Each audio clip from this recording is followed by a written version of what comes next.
Ça y est, je rentre des les IRM. Je viens de finir mon IRM, donc c'est pas top. Hein. Discopathie dégénérative en L5S1, marqué, associant une disparition de l'hypersignal physiologique du disque, pincement et débord discal postérieur. À cet étage, il existe une petite hernie discale postéro-latérale gauche sous-ligamentaire et non exclue venant au contact de la racine S5 gauche dans son trajet intracanalaire.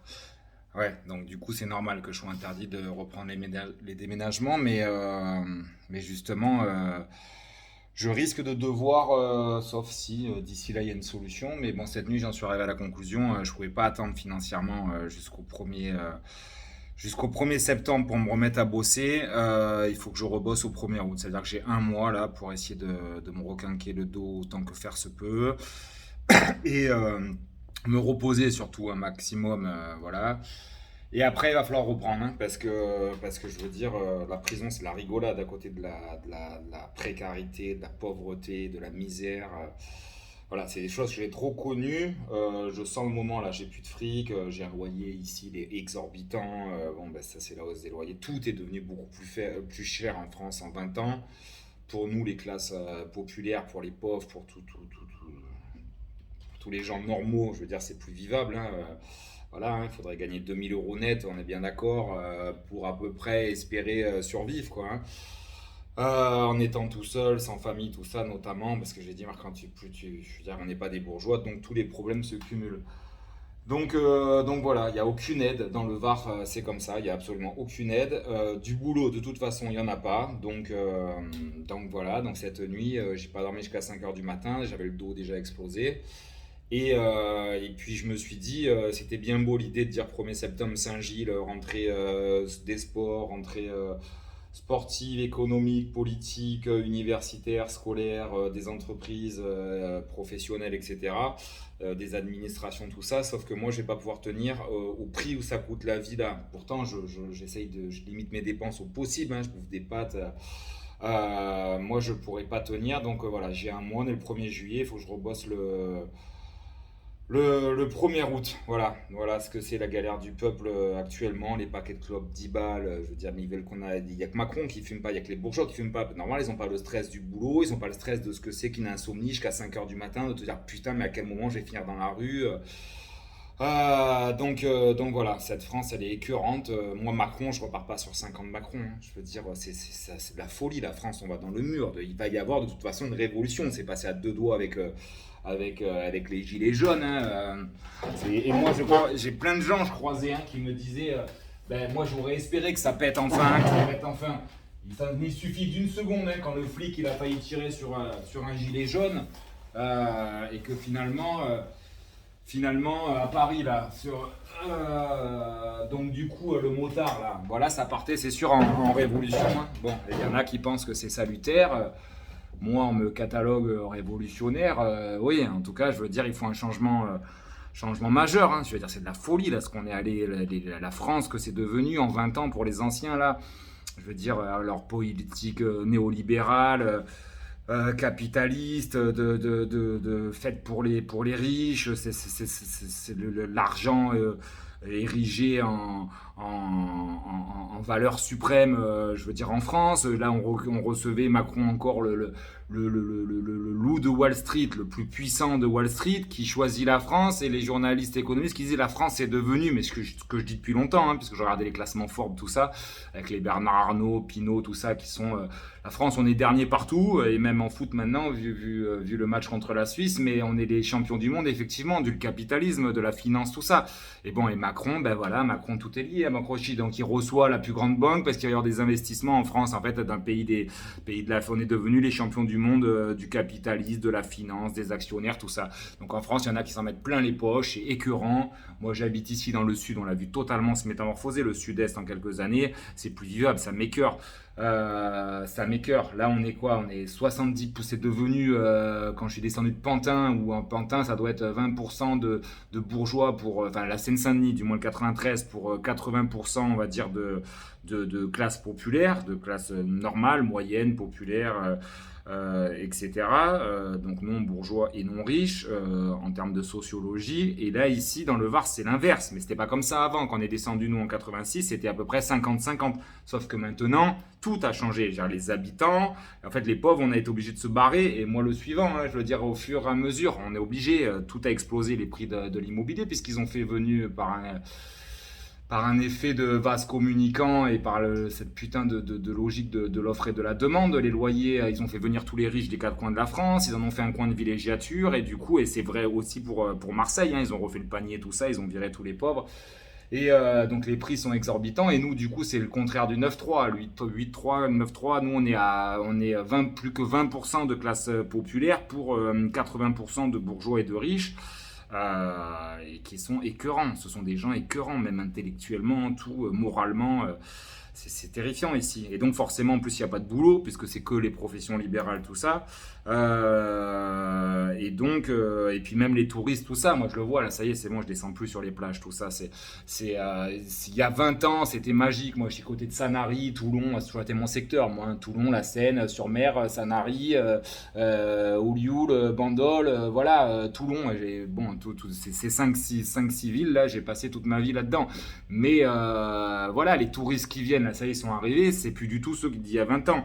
C'est de toute façon c'est essentiellement des personnes âgées, mais que peu importe l'âge, ce sont des gens friqués, des gens qui puent le fric, le vice et la stupidité. Hein. Je veux dire, je dis les choses comme je les pense. Hier, je suis allé boire un café, faut voir sur les terrasses, à un moment donné, c'est plus possible, quoi. Donc soit tu vas dans des bars populaires pour ceux qui n'ont pas fermé, mais là du coup t'as que des alcooliques, voilà. Bon, mais là c'est le pub, bon je me sens chez moi, mais moi perso je bois plus d'alcool, donc ça m'intéresse pas. Et soit tu vas dans leur pub, bar, café, appelle ça comme tu veux, un peu huppé, et t'as des dames en chapeau, tout ça, bon, voilà. Donc voilà, première route, voilà, j'espère trouver autre chose. Hein. Moi je suis prêt à me déplacer jusqu'à Marseille, mais voilà, je disais, hein, j'ai fait un gros burn-out. Ce que j'ai vécu ces dernières années, c'est juste l'enfer sur Terre. Hein. Il y en a qui se demandent comment j'ai fait, à juste titre, hein, pour survivre, pas péter un plomb, pas crever, surtout. Bon, mais voilà, je suis là, mais c'est vrai que je suis à 30%. J'ai une fatigue psychique, psychologique, nerveuse qui est tout à fait légitime. Hein, dire, on l'aurait à moins que ça. Hein, mais bon, du coup, j'espérais avoir 2 mois là pour pouvoir me reposer. Mais c'est pareil, c'est un rêve de riche. Je veux dire, voilà, hier soir, cette nuit, je veux dire, j'étais dans mes comptes, dans mes calculs de pauvre en me disant mais ouais mais même en serrant la ceinture 2 mois tu sors pas, tu vas pas dans les trucs, de toute façon tout est fermé tout ça, mais tu bouges pas, tu vas pas en Corse, etc. Mais en fait, du coup, c'est du stress parce que je veux dire, je vais arriver 1er septembre, j'aurai plus de thunes. Donc, 2 mois pour tout couper. Tu peux pas lâcher prise si t'as pas du fric. Demain, tu me donnes une bonne baraque et tu me mets 50 000 euros sur le compte en banque et tu me donnes, je sais pas, 2 000 euros qui tombent tous les mois avec un travail sympa. Moi, je suis en 3 mois, je suis totalement requinqué. Mais le problème, c'est que c'est pas ça. Pour pouvoir se reposer, de toute façon, il y a que les bourgeois qui peuvent vivre sans fumer une clope, sans ceci, en étant bien. Ils sont totalement déconnectés des réalités. Hein. C'est un truc de fou. J'en reviens d'ailleurs du coup à la politique. Puisque dimanche, je vais peut-être aller voir Mélenchon qui fait sa première réunion politique, sa première intervention en vue des présidentielles. Ça y est là, hein, je veux dire, moi j'y ai contribué à mon échelle, mais vu le tsunami démocratique qu'ont représenté les 70% d'abstentionnistes sur les régionales, ça y est là, ils sont en train de voir que le système s'effondre, tout le monde est en train de bouger, mais ça reste du grand n'importe quoi. Donc Zemmour, sur tous les chiquiers politiques. Donc du coup, je sais pas, j'entendais encore un peu des guignols de BFM qui disaient que du coup, ils avaient fait des projections, que ça restait quand même très clivé sur un truc, un duel, ils ont que ça à la bouche, Le Pen-Macron, et que Macron cartonnerait sur le second tour face à, bon, j'en sais rien, on est à 10 mois des présidentielles, voilà. Mais en même temps, il y a plein d'autres phénomènes, puisque, je veux dire, comme je disais la dernière fois, bon, finalement, les gens, ils supportent plus Macron, qui a très peu de légitimité. Hein. Elle a été élue par quoi? Par 8% des Français qui ont mis un bulletin à Macron. C'est que dalle. C'est pour ça que tout le monde le déteste. En plus de ça passe plus. Les gens, j'ai l'impression que Xavier Bertrand, les gens, les bourgeois, ils seraient plus enclins à voter pour lui. Donc du coup là, ce week-end, il y a le Rassemblement National, Marine Le Pen qui est vachement contestée et qui s'est pris une branlée en fait, enfin le Rassemblement National au régional, de même d'ailleurs que la France Insoumise. C'est pris une branlée et donc elle va essayer de recadrer les choses, hein. C'est une guerrière là, bon voilà, mais il y a Zemmour qui se pointe. Zemmour pour la présidentielle, il est capable d'aller chercher 10%. Donc pour l'extrême droite, pour Marine Le Pen, c'est pas bon du tout pour accéder au second tour. De même que plus la droite sera haute, plus ce sera chaud pour Macron accéder. Donc j'en reviens sur Mélenchon. Je l'entendais tout à l'heure qui disait. Donc nous, la gauche, on est potentiellement la première force politique. C'est encore une fois essentiellement une question de sociologie. En France, on va dire qu'on est, là je parlais du Var où 80% de bourgeois et Seine-Saint-Denis que 20% de bourgeois. En gros, on va dire qu'on est, tu mélanges le tout en France, on va être 50-50. Donc les bourgeois d'un côté. Je dis pas ça par hasard parce que les économistes de Mélenchon, qui sont des bons économistes, ils raisonnent comme ça en termes de classe, de lutte des classes. Bon. Et effectivement, ça a toujours été ça depuis la nuit des temps. Et le problème, c'est que Jean-Luc Mélenchon, il vient de dire, mais moi j'ai l'impression qu'il est trop jusqu'au boutiste. Pourtant, je veux dire, moi je vote aussi Jean-Luc Mélenchon, il n'y a pas de problème. France Insoumise, c'est ma famille, c'est des gens de gauche, etc. Mais le problème, c'est que j'ai l'impression qu'il va nous mettre dans le mur. Il faudrait une personnalité fédératrice qui puisse ramener une adhésion à travers sa personne d'un maximum qui puisse réaliser l'union de la gauche. L'union de la gauche à 100%, ça peut pas être fait. Personne peut la faire là personne là de ceux qu'on a là, et même disons dans 10 ans, un mec qui vient du peuple, etc. Ceci, cela. L'union de la gauche sera quand même assez complexe à faire. Mais enfin sur le papier, c'est pas réaliste. Mais en tout cas, tu peux réunir 70% de la gauche, de l'électorat de gauche, ce qui représente effectivement, tu gagnes la présidentielle. C'est ce que j'essaye de dire à travers Ségolène Royal sur un programme clairement par contre très à gauche. Mais le problème qui fait l'analyse là de ces économistes de Mélenchon, il a dit ouais, mais l'union de la gauche on peut pas la faire, donc on va faire l'union populaire. Bon. Mais sauf que c'est lui qui dit qu'il ne veut pas faire l'union de la gauche. Lui, parce qu'il est dans justement une position jusqu'au boutiste, où il voit bien que les écologistes, ils veulent pas d'accord. Il n'est pas possible que les écologistes se rallient derrière Mélenchon. Les communistes, ils sont finalement pas très chauds non plus. Les socialistes, il en est hors de question. Tous les gens déçus par Macron, mais qui étaient à la base des gens de gauche, qui ont voté pour lui, ils n'iront pas non plus voter a priori Mélenchon. Donc du coup, donc en fait c'est bien beau son raisonnement. Il consiste juste à raisonner en termes de lutte des classes. Il se dit on va faire l'union populaire, mais ça veut dire que le vote populaire aujourd'hui, il croit pouvoir réunir le vote populaire qui en vérité est scindé entre la France insoumise actuellement. Un petit peu du PS, c'est essentiellement des bourgeois, des bobos en fait précisément, bourgeois bohèmes qui votent pour le PS, c'est bien pour ça que c'est Valls, Hollande, bon c'est eux qui ont détruit le PS, il n'y a pas de problème. Bon, il reste quand même de vrais socialistes comme j'en suis un d'ailleurs, donc du coup voilà, il reste des écologistes, c'est pareil, des écolos de droite, enfin c'est la gauche l'écologie, mais il y a des écolos qui sont des bourgeois, il y a des écolos qui sont quand même bien plus à gauche. Je veux dire, apparemment Jadot c'est quand même un grand bobo, bon c'est la droite, et celui de, comment il s'appelle déjà, celui de Grenoble qui a annoncé qu'il voulait gagner la présidentielle là. Lui c'est quand même plus la vraie écologie de gauche qui voudrait justement pouvoir faire l'union de la gauche aussi. Mais du coup, en fait, le raisonnement de Mélenchon, c'est de dire ouais, mais moi, on peut pas faire l'union de la gauche parce que, en vérité, c'est parce que personne ne veut faire des alliances avec Mélenchon. J'entends des Jadot, j'entends des José Bové, il y en a plein qui ne croient pas en Mélenchon, c'est tout. Il n'est pas assez. Voilà, je veux dire, et puis je pense qu'en fait, il envoie une part de la gauche dans le mur parce que il risque de nous faire péter les présidentielles. C'est pour ça que j'en parle, parce que par pur arrivisme, en fait, il la veut tellement, en fait, c'est quelqu'un qui rêve tellement de remporter une présidentielle, comme l'ont fait effectivement en Espagne, je sais plus quel mouvement de gauche sur lesquels il s'est inspiré. C'est pour ça qu'il va toujours voir ses potes à moitié dictateurs là dans l'Amérique du Sud, tout ça. Comment il s'appelait le mouvement là, des indignés, tout ça, ils sont réussi à aller au pouvoir en Espagne dans une configuration très particulière, tout ça. Mais Mélenchon, je crois qu'il est trop dans son rêve. Tout le monde, forcément, quelqu'un qui se présente à une présidentielle, c'est quelqu'un qui a non seulement un ego surdimensionné, mais qui en plus croit. Voilà, quand Mélenchon, c'est sa 3e ou 4e présidentielle, forcément, il y croit. Et il faut y croire pour gagner d'ailleurs. Sauf qu'à un moment donné, je crois qu'il est plus du tout réaliste. Et ceux qui vont le suivre comme ça sans réfléchir, il risque de faire perdre en fait toute la gauche. Et moi je repars pas sur 5 ans de Macron, et je pense que toute la gauche, enfin le peuple en fait, tout le peuple ne supporterait pas, ça serait pas possible. Les gilets jaunes là, ça va repartir immédiatement.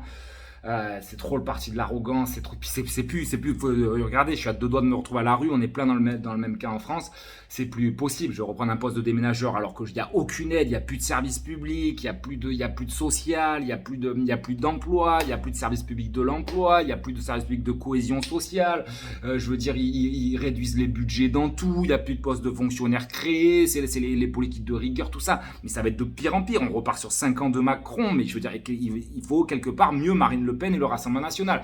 Justement, j'en viens, l'union populaire qui prône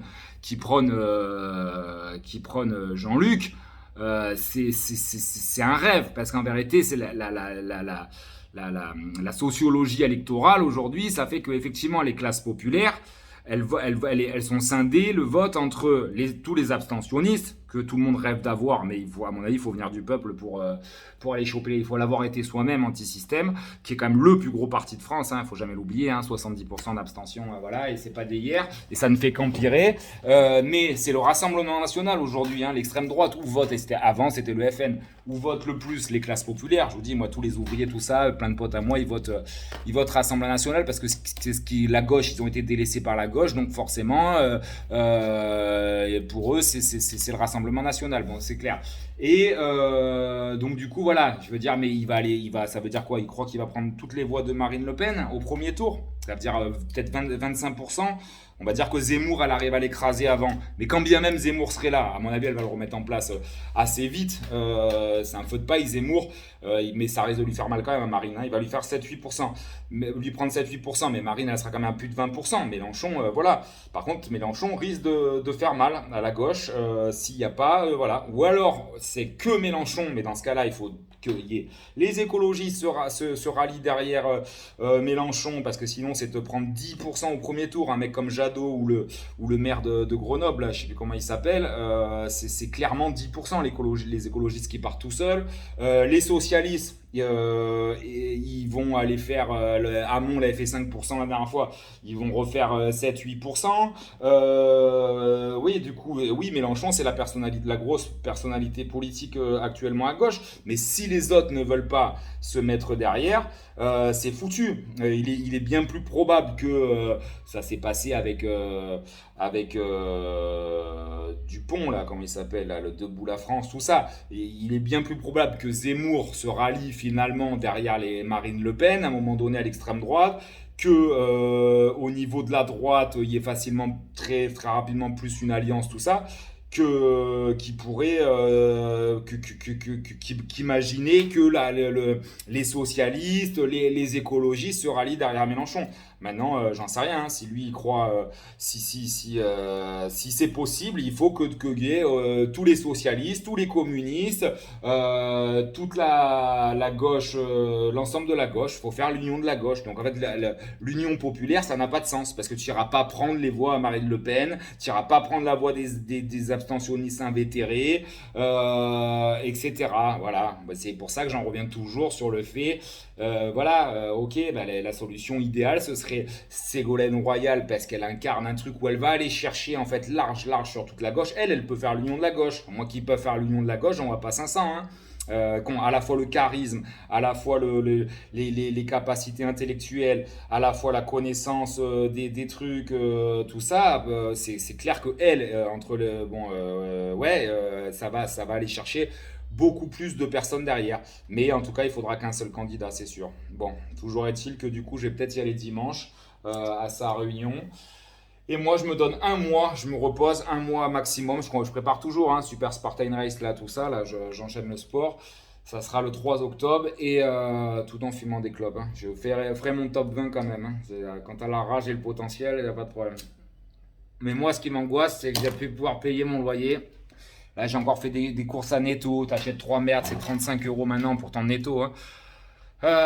Donc du coup, voilà, c'est la merde en France, hein, la peur de la précarité, tout ça, je veux dire. Mais ceux qui l'ont pas connu, c'est pour ça qu'ils dégoûtent tellement les politiciens. Mais le jour où ils auront connu ce que c'est que, je veux dire, moi je suis né dedans, quoi. Mais je veux dire, cette angoisse de la précarité, de ne pas savoir demain comment tu vas bouffer. Moi, je suis resté trop trop longtemps dans la misère sociale et j'y retourne pas.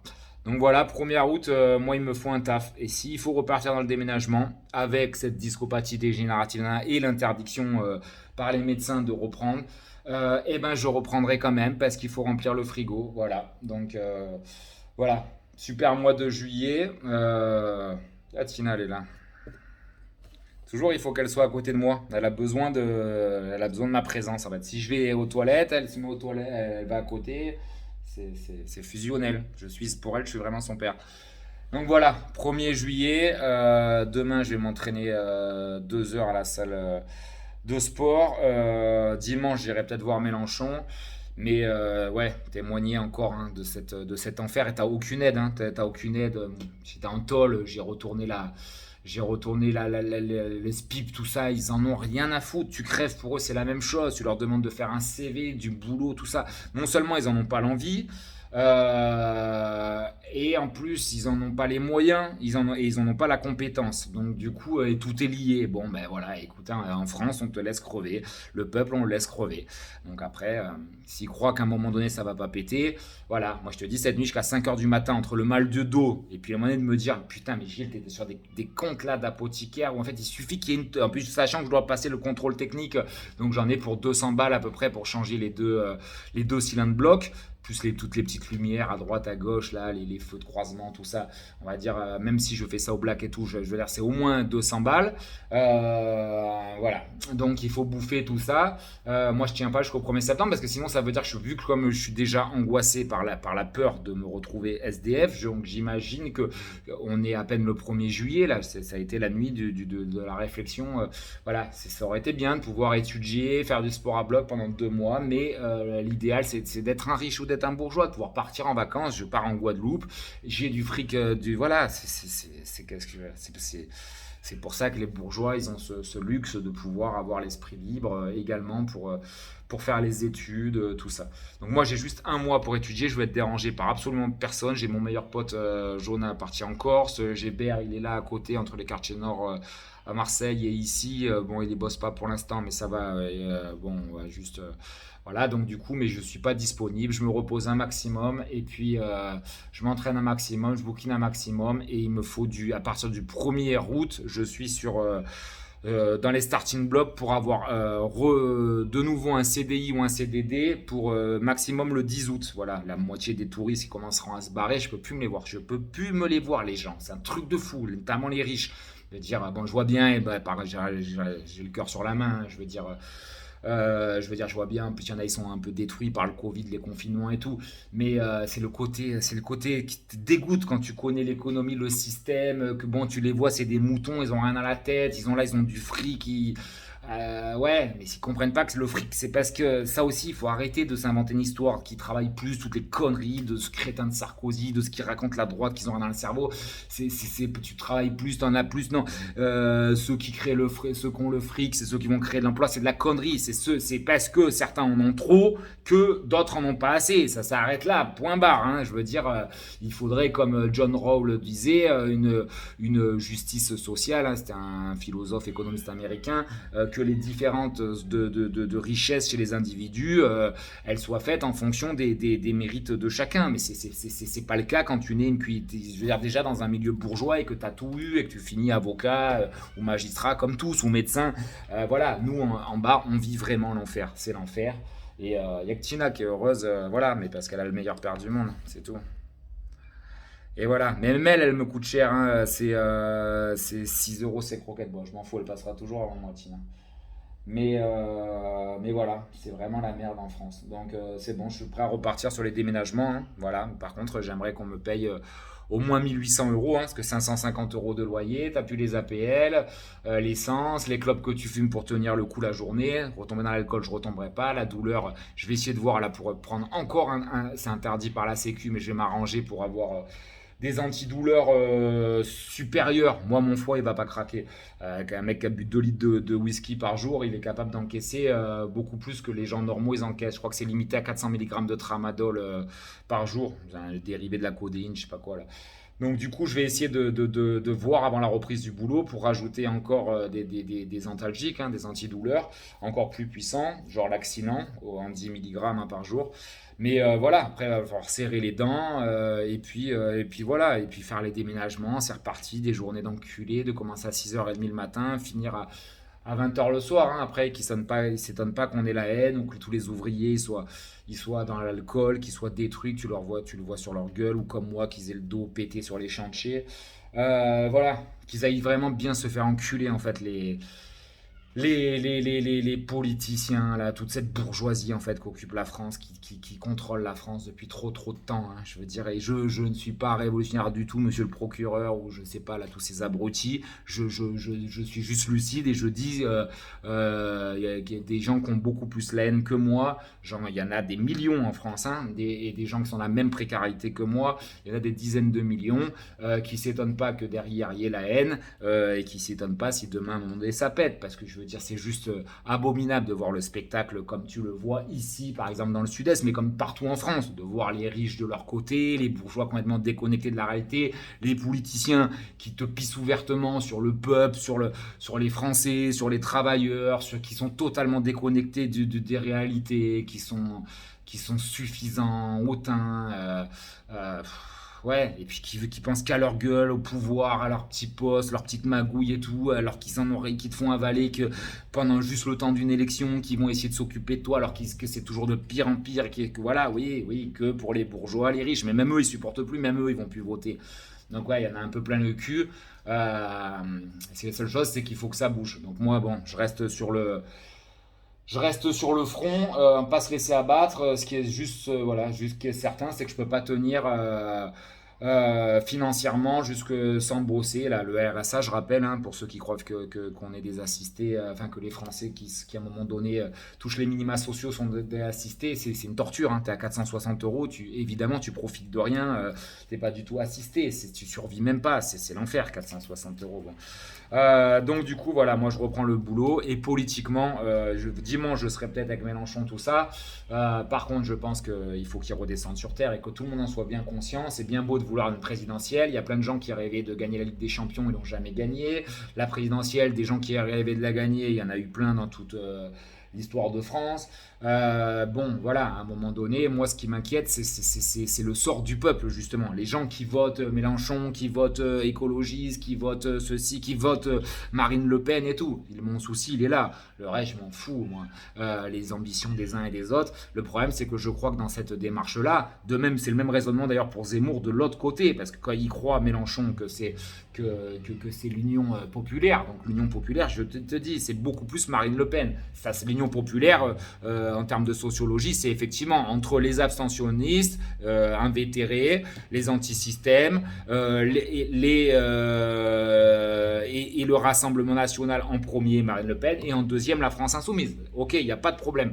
Mais tu veux croire que Marine Le Pen, c'est dimanche là, le congrès de Marine Le Pen, et la connaissant, parce que je pense, hein, je la considère comme très intelligente et très forte, elle va un peu recadrer tout le monde, parce que justement, elle cherche à la gagner, la présidentielle. Donc, elle est clairement sur cette truc de dédiabolisation. D'ailleurs, Mélenchon, je t'entendais tout à l'heure sur France Inter, il disait, oui, nous, on est diabolisé, France Insoumise. Non, c'est pas diabolisé, c'est parce que justement, comme tu as un discours jusqu'au boutiste, en disant il y aura que les gens, tu vois bien qu'ils veulent pas faire d'union avec toi sur le premier tour. Donc du coup, toi, tu restes ferme sur ta position. J'y vais quoi qu'il en coûte. C'est toi qui te diabolise tout seul. Hein. Donc voilà. Donc Marine Le Pen, tu lui prendras pas ses voix et je pense que Zemmour, elle va en faire qu'une bouchée, tout ça. Mais c'est vrai que du coup, c'est en train de bouger en politique. Moi, j'ai mis le feu de mon côté comme j'ai pu.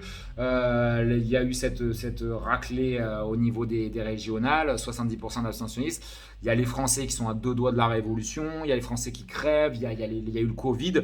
Là, ça va bouger. Là, ça a beau être la trêve estivale, mais là, ça va. Il y a à la fois le congrès de Marine Le Pen dimanche et dimanche Mélenchon. Bah, d'ailleurs, je crois qu'il a fait exprès. Donc, je serai peut-être. Il y a 2 heures de route à faire. Je vais voir si je monte. C'est dans un petit village, je sais plus où, dans le 04, à côté de Gap. Voilà.